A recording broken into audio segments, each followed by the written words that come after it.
قربانی کرتے وقت زبان سے نیت کہنا، دعا پڑھنا ضروری نہیں۔ اگر دل میں خیال کر لیا کہ میں قربانی کرتا ہوں اور زبان سے کچھ نہیں پڑا، فقط زبان سے بسم اللہ اللہ اکبر کہہ کر ذبح کر دیا تو قربانی درست ہے۔ لیکن اگر یاد ہو تو دعا پڑھ لینا بہت بہتر ہے۔ ذبح سے پہلے یہ دعا ہے: انی وجہت وجہی للذی فطر السماوات والارض حنیفا وما انا من المشرکین ان صلاتی ونسکی ومحیاي ومماتی للہ رب العالمین لا شریک لہ وبذلک امرت وانا من المسلمین اللہم منک ولک۔ ذبح کے بعد کی دعا: اللہم تقبلہ منی کما تقبلت من حبیبک محمد صلی اللہ علیہ وسلم وخلیلک ابراہیم علیہ السلام۔ یہ مسلمان قربانی کے وقت یہ دعا پڑھتا ہے، اور اس دعا میں اس بات کا اظہار ہے کہ یہ قربانی خالص اللہ کے لیے ہے، خالص اللہ کے لیے۔ عمل کرنا بھی مبارک ہے، لیکن اس عمل کے ساتھ نیت کا درست رکھنا بہت ضروری ہے۔ بس اوقات شیطان نیکی کرنے نہیں دیتا، اور اگر کوئی آدمی ہمت کر کے کر بھی لے تو پورے طور پہ نہیں کرنے دیتا، صحیح طور پہ نہیں کرنے دیتا، تو قدم قدم پہ راستہ مارتا ہے۔ قربانی کا عمل تو غیر معمولی ہے، اور سال کے صرف ان 3 دنوں میں یہ موقع میسر آتا ہے، اور ہر بال پہ پیارے رسول صلی اللہ علیہ وسلم نے نیکی کا اعلان اور اس کی خبر دی ہے۔ نیکی بہت بڑی ہے، تو بسا اوقات شیطان ایسے موقع پہ نیتوں پہ حملہ کرتا ہے، ضائع کرا دیتا ہے، نام و نمود کے راستے سے، شہرت کے راستے سے، دکھلاوے کے راستے سے، کچھ اور اغراض پیش نظر ہو جاتے ہیں، اس کی وجہ سے اتنی بڑی نیکی ضائع ہوتی۔ محنت بھی کی، پیسہ بھی لگایا، کوشش بھی کی، حاصل بھی کچھ نہیں ہوا۔ تو جانور لیتے ہوئے بھی کس لیے لے رہا ہوں؟ اللہ کے لیے۔ ذبح کرتے ہوئے بھی اسی کا اظہار ہے کہ اے اللہ میں تیری خاطر اسے ذبح کر رہا ہوں۔ انی وجہت وجہی للذی فطر السماوات والارض، میں اپنے آپ کو اس ذات کی طرف متوجہ کر رہا ہوں جو زمین و آسمان کا بادشاہ پیدا کرنے والا ہے، سب سے یکسو ہو کر، کسی سے کچھ غرض نہیں۔ اور اگلا جملہ ہے وَمَا أَنَا مِنَ الْمُشْرِكِينَ، میں مشرکوں میں سے نہیں ہوں۔ غیر مسلمان کا مشرک قربانی کر رہا ہے، نماز پڑھ رہا، لیکن ریا آدمی کے اندر شرک کی ملاوٹ کر دیتا ہے۔ ریا خفی شرک ہے، خفی شرک، ریا دکھلاوا خفی شرک ہے۔ تو اس موقع پہ خاص طور پہ اللہ کے نبی صلی اللہ علیہ وسلم نے یہ دعا بتلائی: وَمَا أَنَا مِنَ الْمُشْرِكِينَ، میں مشرکوں میں سے نہیں ہوں، آپ کی عبادت میں کسی غیر کو شریک نہیں کر رہا، آپ کی عبادت میں کسی غیر کو شریک نہیں کر رہا، یہاں میری غرض صرف آپ کی رضا، آپ کو راضی کرنا ہے۔ اور پھر اس سے اگلا جامع جملہ ہے کہ میری قربانی، میری نماز ہو، میری قربانی ہو، بلکہ میری زندگی ہو، میری موت ہو، سب اللہ کے لیے، سب اللہ کے لیے۔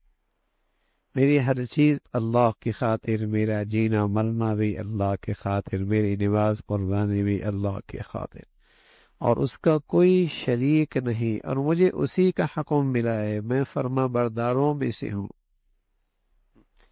تو اس انداز سے آدمی اس دعا میں اظہار کر رہا ہے کہ اللہ یہ خالص آپ کے لیے عمل کر رہا ہوں، خالص آپ کے لیے، اس میں میری کوئی دنیاوی حکمت مصلحت پیش نظر نہیں، ذاتی اور جسے کہیں کہ دنیاوی مفاد اس سے میرا وابستہ نہیں، میری غرض پر آپ کو راضی کروں۔ دل غرض تو آپ کو راضی کرنا ہے. قربانی ہو یا حج ہو، قربانی ہو یا حج ہو، ان دونوں میں نظر یہی آتا ہے کہ اس میں عقل سے زیادہ اتباع ہی اتباع ہے. بظاہر عقل کچھ کہہ رہی ہے لیکن شریعت کی اتباع کا رنگ کچھ اور ہی نظر آتا ہے. قربانی ہو یا حج ہو، اس میں دین کی حقیقت سمجھائی جا رہی. میاں یہ نہ دیکھو کہ اس کی حکمت کیا ہے، مصلحت کیا ہے، اتباع کر لو. یہ دونوں عبادتیں اسی شان کی ہیں. اب حج دیکھیے نا، نظافت نظافت نظافت، طہارت طہارت، نظافت دین ہے اور بہت بڑا دین کا حصہ ہے. لیکن حاجی حج کرنے جا رہا، کبھی نہانا بھی نہیں، ہاں، اور تم نے جو ہے وہ صابن بھی نہیں لگانا اور میلہ کو چیلا ہی رہنا ہے. اتباع ہے. بیت اللہ کا طواف کتنا بڑا اجر ہے، اور حجر اسود کا استلام کتنا بڑا اجر ہے. اور جب لوگ عرفات چلے جاتے ہیں، موقع بڑا اچھا ہوتا ہے بیت اللہ کا طواف کرنے کا اور استلام کرنے کا بڑا اچھا موقع ملتا ہے. حجر اسود کو بوسہ دینے کا بڑا اچھا موقع ملتا ہے. لیکن کیا کہا جاتا ہے میاں، اب اگر طواف کرے گا تو ثواب نہیں ملے گا، اب تو اجر اتباع میں ہے. جب جنگل میں پڑاؤ ڈالو، اب تمہیں اجر سارا وہیں ملے گا. اب حرم میں نماز میں اتنا ثواب نہیں جتنا نماز پڑھنا بنا میں ثواب ہے. اب بیت اللہ مسجد نبوی کے مسجد حرام میں بیت اللہ کو دیکھتے دیکھتے اتنا اجر و ثواب نہیں ہے جتنے عرفات کے میدان میں بیٹھنے کا ثواب ہے. اب بیت اللہ کے سامنے بیٹھ کر مزے لینے کا اتنا ثواب نہیں جتنے اس ایک پتھر جو شیطان کے نشان پر ہے اسے پتھر مارنا ثواب ہے. سبحان اللہ. اب یہی چیز اگر آپ پورے سال کریں، عرفات کے میدان میں کچھ بھی نہیں ملنا، مینا میں کچھ بھی نہیں ملنا، ان شیطان کو پتھر مارتے رہیں، کچھ بھی نہیں ملنا. کیوں بھائی؟ اس لیے کہ اس موقع پہ ان گھڑیوں میں اللہ کے حبیب صلی اللہ علیہ وسلم نے ایسا کیا، اب اس کی اتباع کرو گے تو سب کچھ مل جائے گا. بلکہ یوں سمجھایا، نہ مسجد حرام میں کچھ رکھا ہوا، نہ بیت اللہ میں کچھ رکھا ہوا، نہ مینا اور عرفات میں کچھ رکھا ہوا، سب کچھ تو اللہ کے حبیب کی اتباع میں رکھا. جو اس کی نقل کرتے چلے جائیں گے، اتباع کرتے چلیں گے، قیمتی بنتا چلا جائے گا. ورنہ دیکھا جائے تو میاں مزدلفہ سے ڈاکٹر صاحب بھی، انجینئر صاحب بھی، پروفیسر صاحب بھی، شیخ الحدیث صاحب بھی، ولی صاحب بھی، اور جسے کہیں کہ نیک سے نیک تر مسلمان بھی کیا اٹھا رہا ہے؟ کنکریاں اٹھا رہا ہے. بھائی کنکریاں اٹھا رہا ہے، کیا کرنا ہے؟ اور شیطان کو مارنا. شیطان تو وہاں نہیں ہے، ہاں، اور اس کی ایک علامت ہے، اس سے نفرت کا اظہار ہے. سب پتھر مار رہے، کیا دیوانگی ہوئی ہیں، ہاں، لیکن سب مار رہے. لیکن اس کے پیچھے ہے کیا؟ اتباع ہے، اتباع ہے.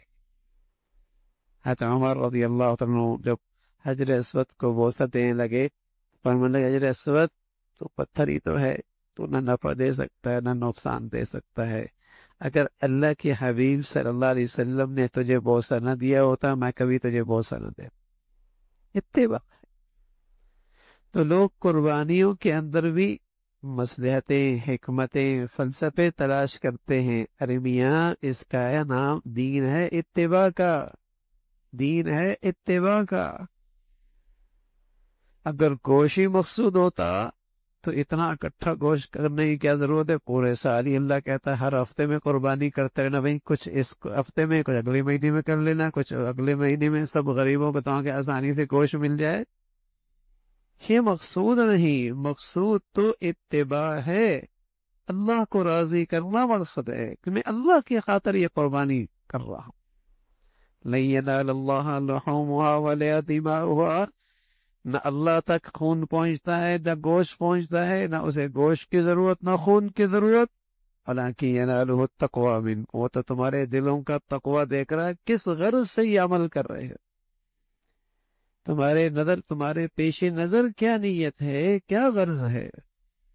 تو اللہ کی خاطر. شیخ ابو الحسن ندوی رحمۃ اللہ علیہ فرمایا کرتے تھے کہ کوئی اچھا کام مسلمان بسا اوقات بری نیت سے تو نہیں کرتا، لیکن بے نیت سے بہت کرتا رہتا ہے۔ بد نیت نہ بھی ہو لیکن بے نیت ہوتی ہے، کوئی نیت نہیں ایسی کر رہا، کوئی نیت نہیں ایسی کر رہا، نہ نیت ہو، ہاں نیت ہو کہ اللہ کا حکم میری ہر خواہش سے، ہر جذبے سے بالا تر ہے۔ قربانی کی روح ہے کہ اللہ کا حکم ہر جذبے سے بالا تر ہے۔ بیٹے کی محبت، بیٹے کی محبت محبت ہوتی ہے، لیکن اللہ کا حکم آیا تو فرمایا اللہ کا حکم بیٹے کے محبت کے جذبات سے بھی بالا تر ہے، اسے بھی ذبح کر رہا۔ تو اللہ کا حکم ہر جذبے سے بالا تر، یہ روح ہے، اس وقت یہ زندہ کیا جائے کہ اللہ کا حکم ہر جذبے سے، ہر خواہش سے، ہر مفاد سے بالا تر ہے، اللہ کا حکم پورا کر۔ اس قربانی سے یہ زندگی ملے، اس قربانی سے یہ زندگی ملے کہ آئندہ زندگی کے اندر بھی ہر مفادات سے بالا تر اللہ کا حکم ہوگا، ہر خواہش سے بالا تر اللہ کا حکم ہوگا، اور ہر جذبے سے بالا تر اللہ اور اللہ کے رسول کی اتباع ہوگی۔ یہ قربانی ہے۔